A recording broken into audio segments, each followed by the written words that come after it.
I wonder if I should even be telling you guys these stories. The couple of stories that I'm about to tell you involves my wife once again and my aquarium hobby. And I'm telling you guys this because you guys constantly ask me and wonder, how does my wife put up with everything that I do and how do I get away with everything? And today I don't know what to tell you, especially given the two following stories I'm going to explain to you that happened over the past month. Let me set the stage. So you guys know I was away in Orlando about a month ago, and when I got home, I was exhausted. All I wanted to do was feed my fish and go to bed, and that's exactly what I do. But when it comes to Asian arowana, like the one that's in my 370-gallon plywood aquarium that's built into the wall, these guys are jumpers. So after you feed them, you need to secure the lid back down. And for me, I just put weights on the backs of the lid. He can't jump out. He's a tiny little fish. He's not going to lift that 2 or 5 pound weight. But I forgot to put the weight back that night. I'm going to tell this story from two perspectives. First is from her perspective, and then from mine. Then we'll move to the second story, which is arguably even worse. So like I said, this happened about 3 or 4 weeks ago. And this was a Saturday morning. My wife's routine kind of goes like this. She'll wake up in the morning, she'll have a coffee, and then she'll do an hour workout on the treadmill. That treadmill that I'm talking about is located no other than directly beside the 370-gallon tank. This used to be like her little gym area until I accidentally took it over with this big tank. She tells me she wasn't really feeling like working out that morning, but did it anyways. She kind of pushed herself to do it, and I'm thankful for it because as she was working out, she heard 3 things: a splash, a crash, and a flop. The splash was the Asian arowana jumping out. The crash was the lid lifting up. The flop was the Asian arowana flopping onto the ground. Now this is embarrassing, but I'm going to let you guys look at it anyways. This is just a bunch of junk and I got to clean it up. As you guys know, my whole house is, or all of my hobby and all of my aquariums are moving outside for the most part, so I'm slowly shutting things down and things are a bit of a mess. We'll come back to that in a minute. So she's working out on the treadmill where you guys are right now. She hears all this commotion, the splash, the crash, and the flop, and by chance, she looks over her shoulder and she sees the arowana flopping around on the ground. She jumps into action because she thinks I'm upstairs still sleeping. It's Saturday morning, she knows I'm exhausted from my trip. She wanted to let me sleep in for the day. So she thinks I'm not going to be able to hear her through the ceiling. She's got to jump into action herself. She jumps off the treadmill and tries to find a fish net. Where are you going to find a fish net? 1, there isn't one in here. 2, even if there was, good luck finding it. So she has no choice but to start screaming for me. Now from my perspective, I decided I would get up early that day and start my day out and, catch up on sleep the following day.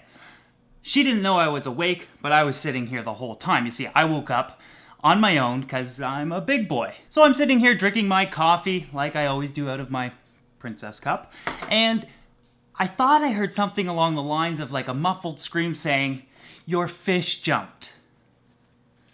I ignore it, thinking I might be hearing things, or maybe I need to take a break from the hobby for at least a day and reset my mind. But then I heard, "Joey, your fish jumped." She came out and she was yelling at the bottom of the stairs.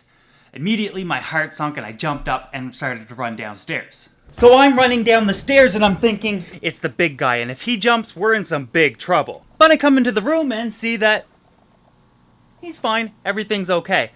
Rays are fine, flower horn's fine, quick visuals. But again, my heart's just racing and I gotta figure this out. So she's behind the tank here, and I come back here and I'm like, what? And she's like, the arowana, it's on the ground, I can't find a net. And I think to myself, you can't find a net because there is no net down here. So immediately, I see it actually flopped over there. He was flopped out right here. He came out on the right side of the tank and he flopped right here. The good thing is he only is a little guy, so it might seem like a pretty high fall, and it's almost, 5.5, 6 feet tall this tank is. But him being so light, he didn't smack the ground very hard, so he was just fine. And Asian arowana are a very tough fish. So he's sitting here and I'm trying to pick him up. I'm just panicking, trying to pick him up, but he's so slippery and slimy, I can't get him. So what I gotta do is kind of lay down on the floor and try to get him in my shirt like this, pick him up because I'm trying to grip him with something. And again, you're just panicking, not even thinking about how to properly get him. and plop them back in the tank. And like I said, Asian arowana are a tough fish, and I mean it. They could go through a lot and survive. So this guy overall was fine. He lost a few scales, and he did break off a portion of his tail. And like the weirdo that I am, I saved it and dried it out. Now it's been about 3 weeks since that happened, and the tail has grown back almost completely. The scales that he was missing are almost grown back completely. His diet is the same. He actually ate the same day this happened. But overall, he's safe and sound. Now, the worst part about this is that it was completely my fault, so it's not like I can give her an excuse like this was a freak accident. I should have had the tank covered before I went to bed that night, and again, I was just tired and completely forgot about it. But these tank lids are typically held down by, this is a 2.5 pound weight. I actually put it on a sheet of glass so that the weight is evenly distributed amongst the entire area here, and he's never been able to jump out. I hear him every once in a while jump, but he very rarely jumps. It was just by chance that he jumped and was able to jump near the end, near a tiny little sliver that's open, and jump out of the tank. You know, it's always one thing to go through problems with your hobby if nobody knows about it, but if one of the decision makers in your house has to go through big problems with you, it becomes a stressful hobby for your entire family. And one of my rules of thumb is to, no matter how tough my hobby gets, don't bring that stress onto my family. But sometimes these things happen, and there's nothing I can do about it but cross my fingers and hope that they're not that mad. Now, if that story wasn't enough, I got one more. That following Monday, I'm doing water changes on all the tanks. Specifically, the Stingray tank is the focus of this story. I drained about 80% of the water. I figured I'd do a big water change because I was behind a few days. And everything was fine. Did my 80% water drain, and I was filling it back up. And filling it back up only takes about 20 minutes. But for some reason, I needed to run upstairs for a second. But as soon as I got up here and I got into the kitchen, I forgot why I came up in the first place. I don't know if any of you have ever done that, but it happens to me a lot. I need to go do something, I enter that room, and I'm like, why did I come in here again? I'm in the kitchen, so I figure, oh yeah, I'm probably in here to get something to eat. So I get something to eat, and I'm laying down on the couch over here. And like many people, after you have a nice little meal, you might just snooze off a little bit, go into a bit of a food coma. And I'm no exception. I fell asleep. I don't know how long I slept for, but it might have been about 30-45 minutes, and I woke up suddenly, and I felt a panic. I didn't know why I was sleeping. I forgot why I was there, what I was doing, but I remembered I better go downstairs. I start walking down the stairs, and I notice the first thing, the floors are glistening. I take a closer look, and I realize there's a few inches of water everywhere in my basement. When something like that happens, one of the first things you'll want to do is flip the breakers to the power, make sure there's no power going through the water. But the breaker is on the other side of the basement. With that said, I make sure that all of my electrical plugs and all equipment, there's no wires or anything like that, within 12 inches of the floor. So I gave it a little touch, made sure I didn't get a zap, and then stepped into the water, realizing that the water is almost up to my ankles. But no big deal, I've flooded my house before. Never that bad, never the entire basement. Usually I'll overfill a tank or I'll forget one's draining, etc. You know, it happens to all of us. And like I said, I'm slowly taking apart tanks and removing equipment and making the move a lot easier for when we go out to the gallery. So all of my alarms and everything that typically shuts water off, etc. was packed away. But like I said, we all flood our places at one point or another. We all have these types of disasters. But that's not the point of this story. You see, like I said, I was hungry, which means it was around lunchtime. I believe it was about 12 o'clock when I started eating, or maybe it was 11:30. My wife gets home from work at 1:30.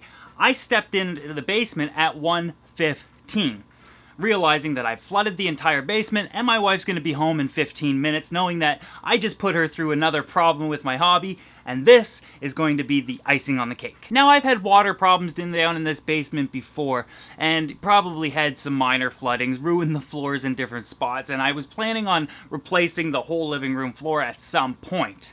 So I guess it's like little things like that that make me justify, like, this is okay, I'm replacing it anyway.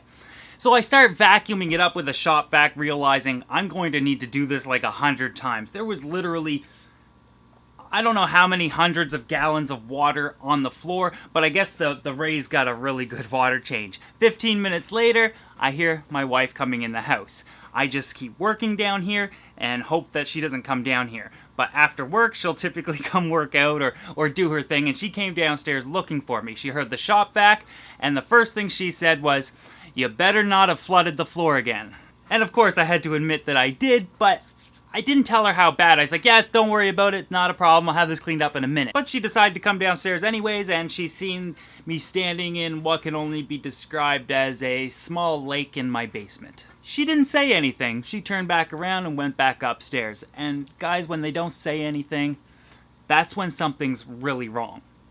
So after a few hours of cleaning this basement up, sucking the water up, running dehumidifiers and large fans, and taking care of the problem, the next day I realized the floors are completely ruined and they all have to be replaced. It is only a laminate floor, so they come up and go down. It's just a pretty big added expense, and it's going to take a long time to do it alone, but I've laid the floors in here before, so it's not that big of a problem. Problem is how soon she wants me to do it. So if working on the aquarium gallery outside wasn't enough, I now have to replace the floors in my entire basement. But on the topic of the gallery and me coming out here, I often wonder why she's so supportive of this building going up. It's such a time-consuming thing and such a big expense. And I'm starting to think that it's not that she supports it, it's that she supports me getting out of the house and bringing all of my aquariums with me. I don't know. Let me know what you guys think.